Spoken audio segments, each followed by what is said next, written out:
देबीना को होश आ गया और उसने चारों ओर नजरें घुमाकर देखा। चारों ओर का खौफनाक नजारा देखते ही देबीना के चेहरे पर डर दिखने लगा।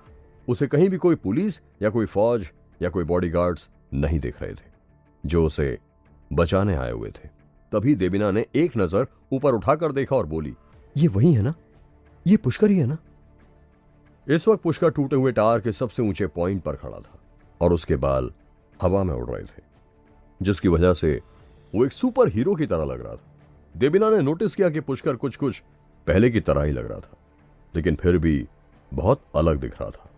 खासकर उसकी आंखें, इतनी दूर से भी देबीना को साफ साफ दिख रहा था कि पुष्कर की आंखें बहुत ही चमकदार और हेरोइक थी। देबीना ने एक कमजोर सी आवाज में दर्द से करहाते हुए कहा, पुष्कर, क्या ये तुम ही हो? क्या तुम मुझे बचाने आए हो? तुम आखिरकार आ ही गए। भले ही देबीना बहुत लंबे समय पहले किडनैप नहीं की गई थी, लेकिन नीरू ने 2 दिन के अंदर ही उसे इतना ज्यादा टॉर्चर किया था कि दर्द के मारे उसकी कई सारी हड्डियां भी चरमरा चुकी थी और साथ ही साथ वो बहुत ज्यादा मेंटली टॉर्चर्ड भी हो चुकी थी। पिछले 2 दिनों में वो इतना रोई थी जितना वह पूरी जिंदगी में कभी नहीं रोई थी, और हर पल वह यही उम्मीद लगाए बैठी थी कि कोई ना कोई उसे बचाने जरूर आएगा। वह अपने मरे हुए दादाजी से भी प्रार्थना करती थी कि शायद कहीं उन्हीं की आत्मा उसे बचाने के लिए आ जाए। देबीना ने चिल्लाते हुए कहा, पुष्कर, मैं जानती थी कि तुम जरूर मुझे बचाने आओगे। अब जो तुम मुझे बचाने आ गए हो तो मैं भले यहां से जिंदा वापस ना जाऊं, तब भी मुझे कोई रिग्रेट नहीं होगा। यह सब कहते हुए उसका शरीर कांप रहा था और देबीना इस पूरे नजारे को अपनी जिंदगी में कभी नहीं भूल सकती थी। तभी अचानक ही नीरू ने अपने खंजर से देबीना की गर्दन पर एक छोटा सा घाव किया, जिसकी वजह से देबीना की गर्दन से खून बहने लगा और नीरू तुरंत चिल्लाते हुए बोली, ज्यादा शोर मत मचा चुड़ैल, बस तू थोड़ी देर और ही मेरे काम की है। You beach, I will kill you. Pushkar, चुपचाप बिना किसी चालबाजी के यहां आ जाओ, नहीं तो मैं इसे मार डालूंगी। पुष्कर ने नीरू को इग्नोर कर दिया और घाटी से दूर की तरफ देखने लगा। तभी पुष्कर को महसूस हुआ कि घाटी के अंदर से उसे एक बहुत ही खतरनाक इंसान के होने का आभास हो रहा था। पुष्कर ने बड़बड़ाते हुए कहा, असली दुश्मन तो अभी अंदर है, स्मेली बिच। स्मेली बिच? लालू ने अपने मन में कहा और तुरंत अपनी सुनहरी बंदूक निकालकर दूर से ही निशाना लगाते हुए चिल्लाया, स्मेली बिच, तुम मेरे बॉस को इस तरह ब्लैकमेल करना चाहती हो? तुम्हें जिंदा रहना है या यहीं मरना है? पिछली बार भी मैंने तुम्हारी जान बख्श दी थी, याद है ना? हिम्मत है तो गोली चला मोटे, देखते हैं ज्यादा तेज कौन है, तुम्हारी गोली या मेरा खंजर। नीरू भूखी लोमड़ी की तरह चिल्लाई। भले ही वह पहले उस नकली बूढ़े पुष्कर की असिस्टेंट बनी हुई घूम रही थी, लेकिन हाफ इसने गैंग में उसका स्टेटस उस बूढ़े नकली पुष्कर से कहीं ऊंचा था और इस वक्त तो नीरू बहुत ज्यादा डेस्परेट थी और किसी भी तरह पुष्कर को जान से मार देना चाहती थी। ये भी कोई पूछने की बात है? साइंस नहीं पढ़ी क्या तुमने?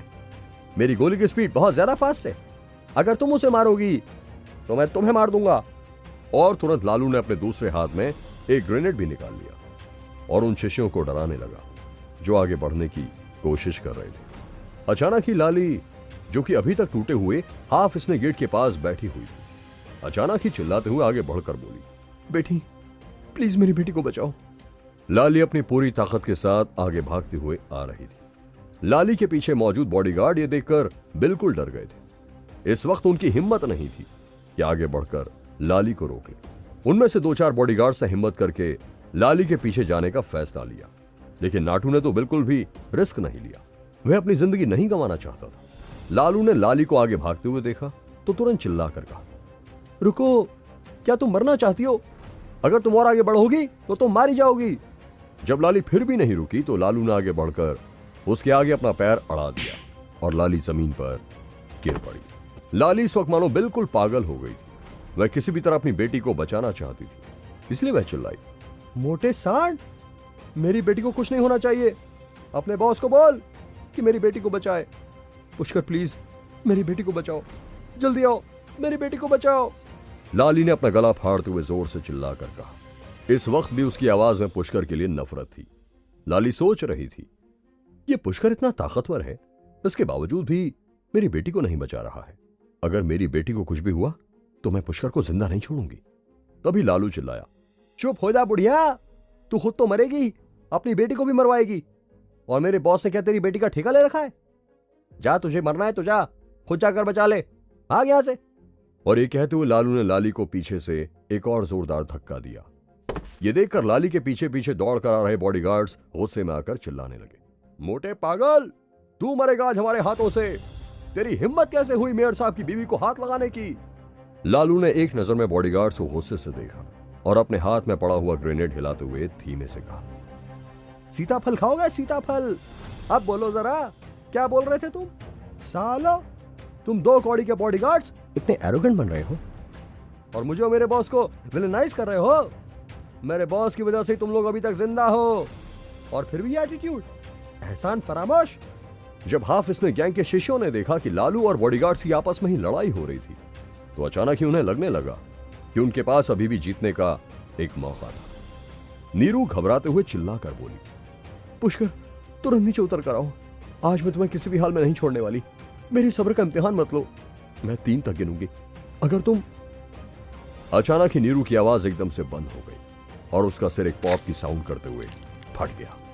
अचानक देबीना के चेहरे और कंधों पर खून और मांस के लोथड़े गिर गए। ये देखकर सभी हाफिज ने गैंग के शिष्य सदमे में आ गए थे। इस तरह अचानक नीरू को कोलैप्स कर जमीन पर गिरते हुए देखने के बाद उनकी आंखें फटी की फटी रह गई और वह लोग लगातार एकटक पुष्कर को देखने लगे।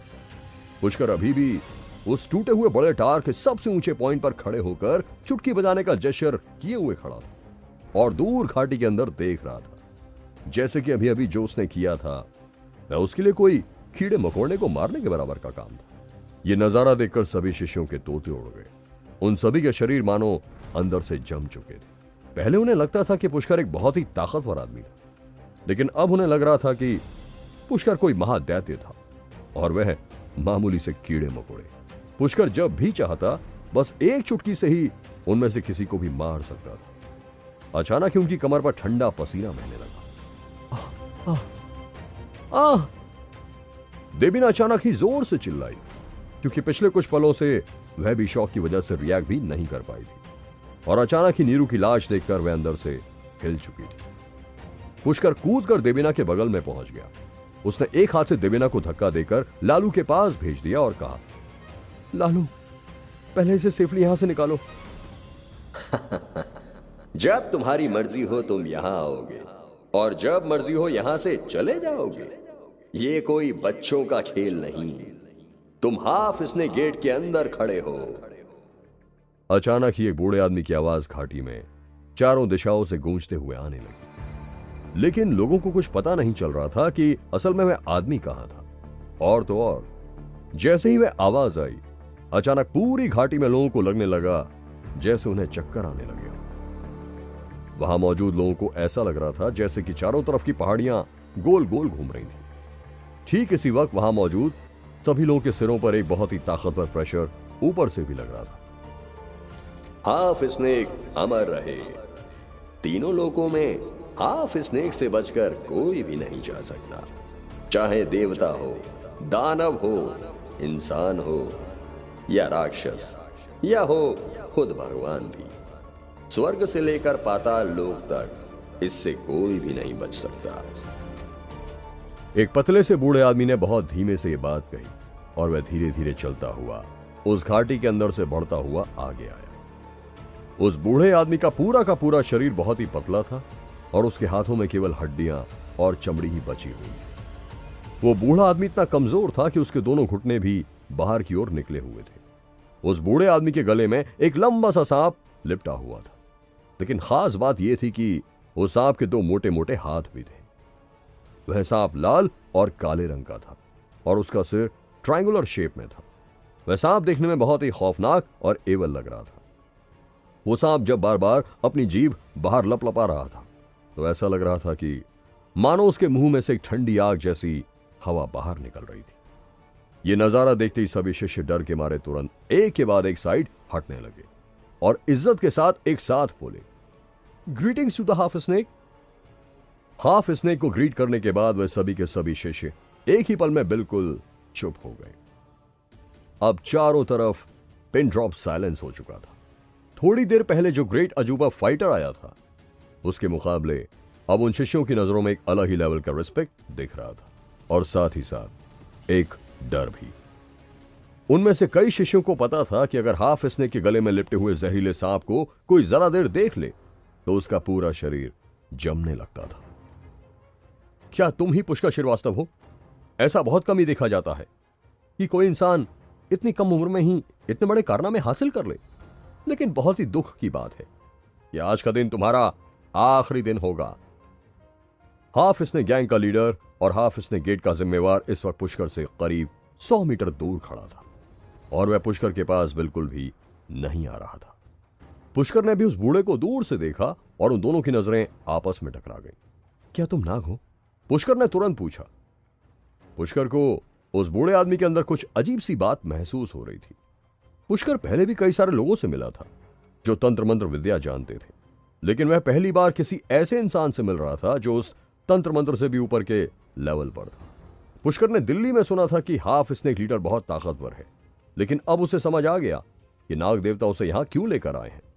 दरअसल नाग देवता को इस हाफ स्नेक गैंग, जो कि महादेव के नाम पर काला जादू और तंत्र मंत्र की प्रैक्टिस करता था और देश के अलग अलग राज्यों से बच्चों को पकड़कर उन्हें इसकी तालीम भी देता था, उसे खत्म करना था। साथ ही साथ पुष्कर ने उस लीडर के बारे में यह भी सुना था कि वह इस काले जादू और तंत्र मंत्र की शक्तियों के भरोसे खुद को भगवान बोलने लगा था। ओह, अब मुझे समझ में आया कि नाग देवता किन दुष्ट आत्माओं की बात कर रहे थे, पुष्कर ने मन ही मन में कहा। आखिर कौन था हाफ स्नेक लीडर? उसे शक्तियां कहां से मिली थीं? जानने के लिए सुनते रहिए एक्साइटिंग कहानी सिर्फ पॉकेट एफएम पर।